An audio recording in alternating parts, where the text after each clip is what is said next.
Well, I'm Dr. Michael Karlfeldt. I'm excited to be here with Doug Traubel. I'm hoping to be our next sheriff here in Ada County. I'm so excited that you threw in your hat and ready to go, and because one of the things that people want to understand first, why is the sheriff's office so important for us citizens? Well, the sheriff is truly the people's guardian. A sheriff is the only elected law enforcement officer in the country. As quite a distinction between a chief of police and a sheriff. The sheriff takes an oath, and the oath is to the Constitution. It's not to the mayor. It's not to the county commissioners, not to a judge, not the governor, not the president. It's to the two constitutions, United States Constitution and state constitution. And his power comes from a mandate of the people by the electorate. And so that is a very important distinction. Also, the sheriff has some relative autonomy when you can compare sheriff to chief of police. Chief of police they're appointed, and so they need to keep their boss happy. The boss is really one person, the mayor, and maybe by extension the city council. But the sheriff's boss is truly the people. So it's quite a different position. So what does it look like, when the sheriff has the Constitution as a measuring stick versus a sheriff that really does not understand that is the law that he is there to protect? Well, we've seen the distinction really. If you compare what I'm saying I will do, which for this to mean something, this needs to mean everything, the oath. And what have we seen for the last 2 years in Ada County and Idaho? We've seen the untouchables, the Bill of Rights stomped on. Deputies at the Ada County Sheriff's Office, I watched the video. I can point, I actually know some of the deputies in there. And when they were arresting people at the front door of the courthouse, these are people who arrived at their appointed date, time, and location for their court event. And when they refused to wear a mask in opposition to a judge's edict, the deputies then arrested them for failure to appear, and then drag them to the very door they were denied access without a mask. Not only is it absurd, it is a demonstration of the oath not mattering. So we have the reality that what happened, and then we have what I'm saying I would do differently. I would tell the judge, my deputies will not be pressed into your service to enforce an edict that cannot supersede the constitutional guarantees of protection by the state and U.S. Constitution. Article 1, Section 18 of the state constitution guarantees free and open access to the courts without prejudice. People refusing to wear a mask as a medical choice and denied access and then turned into criminals for failure to appear is absurd. I would take that individual being denied access, I'd walk arm in arm into the judge's courtroom and deliver them. That is an oath in action. And then I would challenge that judge to honor his oath just as I have mine. If he doesn't want to have a hold court, fine. That citizen is not coming to my jail. I love that.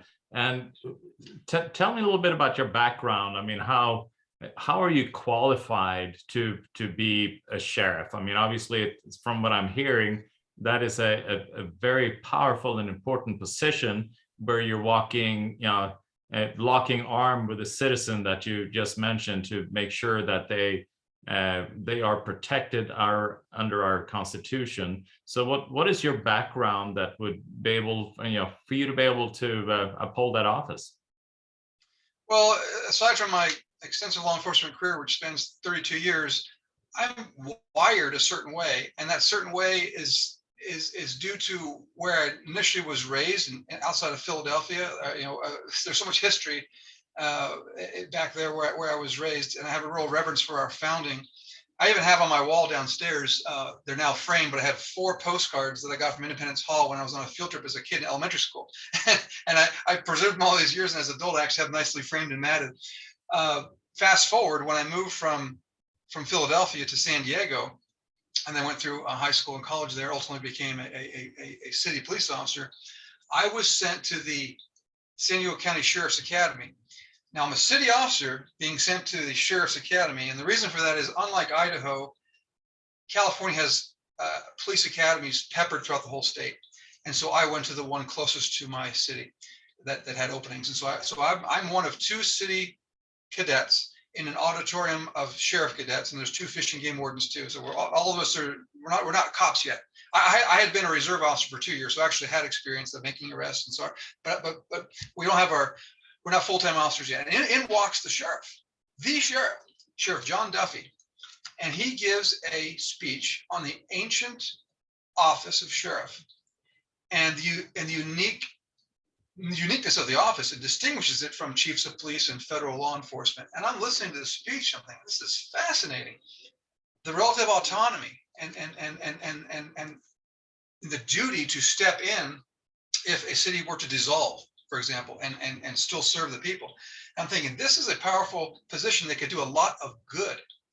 And so when I moved from San Diego after serving for 9 years down by the Mexican border to Ada County, I chose to be a deputy sheriff. It paid less money than the city police, but I thought I want to be a deputy sheriff. I'm just wired this way. and so I did. And then I transferred after 9 years there to the prosecutor's office from 2003 to 2019.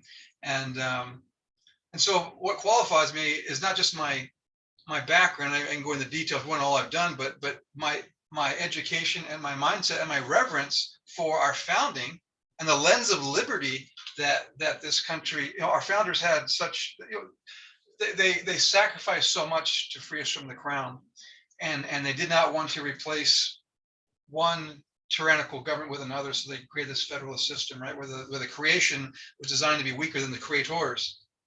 And now I'm seeing this evolution of Marxism, and I'm seeing police being used as tools, and instead they should be interposing between the overreach and the evolution of a police state. But ignorance and lack of leadership is preventing that from happening. And so I want to be an example of oath-centered leadership, where I give my deputies the education they need and the courage they need to not enforce unconstitutional laws, because it could be legal, but is it lawful? Is the distinction, right? The highest law is the Constitution. We have the U.S. and the state constitution. So if the federal government hands down a law, or the state government hands down a law that went through a process, therefore it's legal, is it lawful? When we measure it against the Constitution, does it hold up? For example, gun confiscations in Idaho, Article 1, Section 11 prohibit the registration or confiscation of firearms. So I don't care if it's the federal government or the state of Idaho that says ARs are suddenly illegal to possess. Because I'm duty bound by my oath to the Constitution, state and U.S. Constitution, I will interpose, physically stand between the overreach and the true minority, the individual. The individual is the true minority, Michael. We've talked about this before. I always find it fascinating when you look at the English language. The word I, always capital, one letter, I, the individual. That's the minority, not group rights, all these special rights, extra rights, and this how we divide society among groups to the individual. And the Bill of Rights are the untouchables. That should be a nonpartisan issue. I will defend, even though I reject the premise of Black Lives Matter, I will defend their right to protest. When a protest turns into a riot, then they're going to be stopped. I will not bow to social justice, political correctness. I will defend life and property, and I will defend the rights of those I disagree with, but I expect them to operate within the guardrails of the law.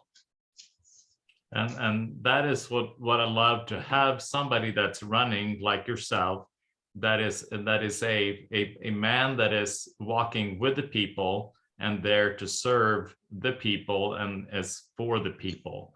And that's why I'm so excited to have you in the running, and I really encourage everyone to come May 17th, that Doug Traubel is the guy, and know that when you have you as a sheriff, that they can feel protected, and that it is a cooperation with the citizens to protect our own land, protect our home, protect our state. And so thank you so much, Doug, for stepping in. Thank you for your invitation, your confidence, and your support, Doctor.